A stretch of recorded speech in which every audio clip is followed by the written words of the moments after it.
Alright guys, today we are going to see ನಮ್ಮ ODI sliders, the slider setting for the short format. I will cover both ODIs and T20s in the same video. So let's get on to it. Base difficulty as always legend. Striker timing. Usually when you lower the striker timing, the AI tries to stay in the middle and bat for longer period of time. So if you want the AI to play that way, have it at 35 or lower it to 30. If you want them to play consistent enough shots, then you can increase it to 40, 45 or 50. Okay. If you want them to play really aggressive, like they try to attempt shots at almost every delivery, then you can increase it to 65 or 70 or something like that, because higher the striker timing, aggressive they will become. So basically what happens here is, since you are playing a certain format, if you want them to attack way more, the chance of losing wickets also increases. So if you are increasing say striker timing to say 75, then try to reduce the wicket chance to say 30, 35 or something like that, so that you can get a balanced gameplay out of it. So if you are reducing this to 35 in say ODIs, have this wicket chance at 40, you will get a good gameplay out of it. So that is how the balance comes when it comes to the ODI and T20 format. So maybe in T20 have it at 60 and reduce the wicket chance to 35 or 40 and see how the gameplay feels.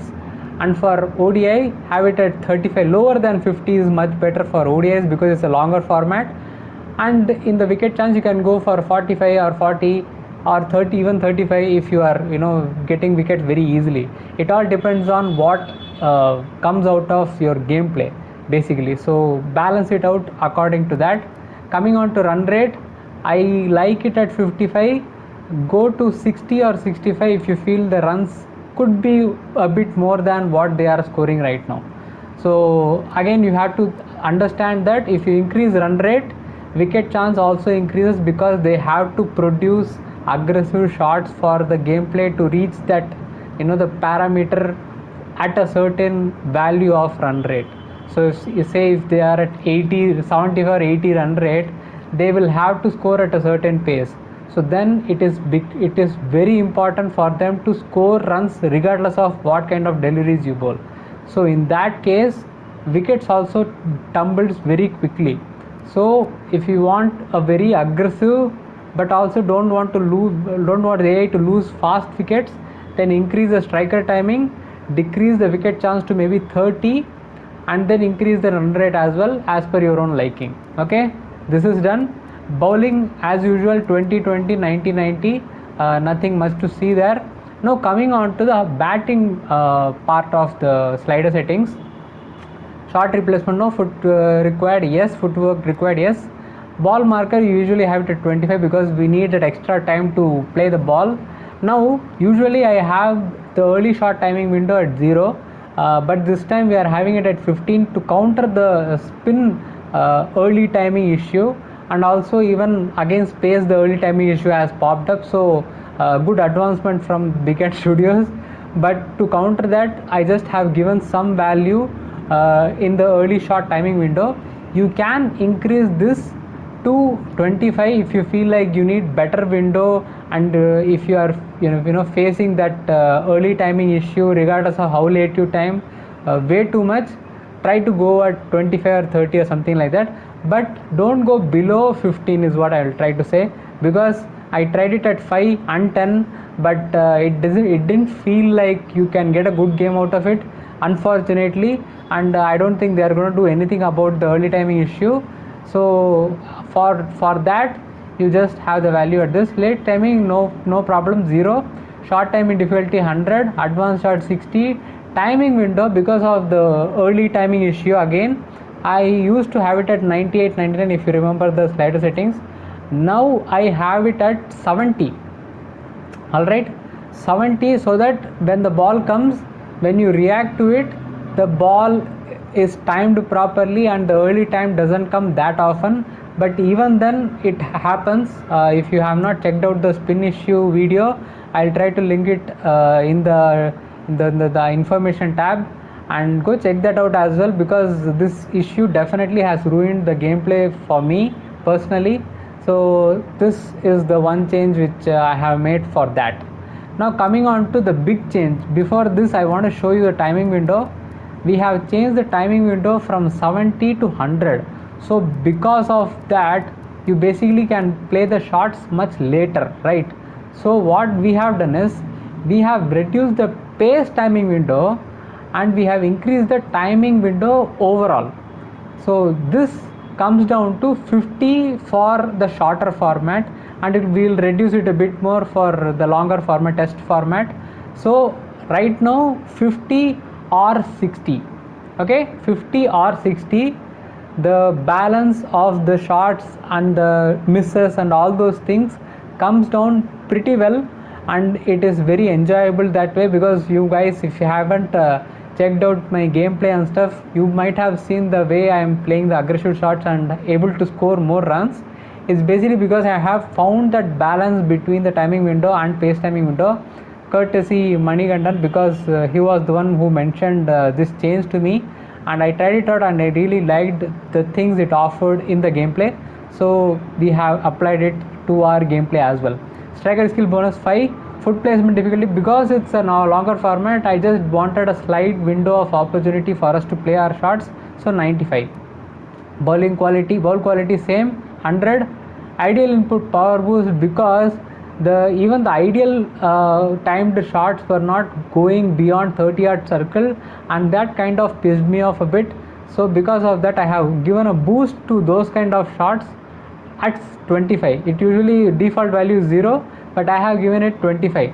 So even if you are facing the issue of aggressive shots not going over the fielders or covering the distance, try to increase this. Poor input penalty 100. Power boost timing window will have it at 0. Full toss at 20. These remain the default. Now when you make the change in the timing window of the pace and the general timing window, you might have an issue of not feeling good about the gameplay, because you might edge more, you might get out easily because of the change in the values. Now if you are having lot of issues with the edges because of the change in the timing windows, try to change the good input influence to maybe 5 or something like that, okay, and okay input to 30 or something like that. Poor input you can have it at 100, because when you are not playing a good shot, probability of getting out should be higher, so we will have it at 100. If you don't want this, you can have it at 90 or 80, because initially till you settle down with the changes of the timing window, you might struggle a bit, but other than that, you shouldn't have much worry with regards to all these changes. Timing window we have seen 100. Aggressive shot power boost, again, because it was not crossing the 30-yard circle even when I was timing it really well, that is the reason I have it at 15 now. And play and miss input influence, miss skill influence 0 and 100, and fielding we don't care at all. Now coming on to the physics, we can have the minimum at 60 or 50 based on your preference. So if you increase the minimum pace, the slower deliveries will have much slower pace, because of which you will get deceived more. If you want that, 60, if you don't want that, 50. That's all, simple. Coming on to max speed, I have it at 90 for ODIs. So if you feel like the pace is too much, have it start at 70 and 80 or even 60, depending on your difficulty preference, and go on from there. Now pace bowling bouncer length 45. Spin I have not changed yet. I have tried to keep the default values for spin, hoping that this will sort that issue out, but it doesn't actually. But right now I'm able to play spin, I'm able to play the shots. If you have seen my videos, you will know that I'm able to play the spin and also score against them. So it kind of is working out, so I'm not changing any values in those things. Swing bowling is 80, revolutions is at 14, drifted is 33 is default. Revolutions for spin I have increased from 33 to 35. pitch friction, as you know, the one thing which changed the gameplay a lot because of the grip it was getting off the pitch. So because of that, we are having this at 80 for the ODI format and the T20 format. Pitch bounce 45, ball friction, again slight friction, to hold that ball back, to get that mistiming happening, all those things. Ball friction 55, ball bounce 45, because the length and the back of length should be hitting the top of off on a medium pitch. So that's the reason I wanted this to be the values, because if you bowl at that perfect length, it will hit right at the top of the stumps, and that is what we want. So that is the reason I have it at 45. Short force, again, if you feel like the ball is not traveling as much, then increase this, but I don't mind for the grounded shots, so I have just increased in the aggressive shot power boost. Short force I have kept the same because I am getting a good gameplay out of it. Now coming on to the pace bowling and spin bowling visual speed, 70 and 80. Okay, because visually, since we have changed the timing for spin, I have increased the visual speed just to create that balance between how the ball visually feels and how the timing comes up. This basically will come down to how your feel of the shot is. If you feel like the ball is coming slowly but you have to time it early, increase this. If you feel like the ball is coming faster and you feel like you are very late on the shot, decrease it, so that you understand where the balance lies. Similarly for pace bowling as well. Pace bowling we have not changed from the default value. The default value is at 70. And now coming on to the umpiring thing, this is one interesting area, because we have done some changes, because of which the umpires are giving certain decisions which is allowing us to get chances for reversing the decisions. We are getting chances where we have to appeal and try to see whether we get some decision out of the umpire, because so many different scenarios are being created because of small changes in these values. So I'm just putting these values out as well. Striker challenge, incorrect and correct decision 98 and 2. Basically what I have tried to do here is to complete the 100. So 98 and correct is 2, so complete together it becomes 100. So that's the calculation I have come up with. Incorrect LBW and correct LBW, because we increase this for correct LBW, because in real life, even when you know it, you are plumb, you sometimes feel like you have the necessity to take a review, because you feel like you are the best person possible in the whole team's lineup, and you always feel like the team owes you a referral. So that's the reason I have kept it at 30. Incorrect at 95. Now for edge, incorrect, even if some edges don't feel like edge, they will take reviews. Even if something might edge, they might not take reviews. So both things can happen in this. So that's the reason we have it at 88 and 8.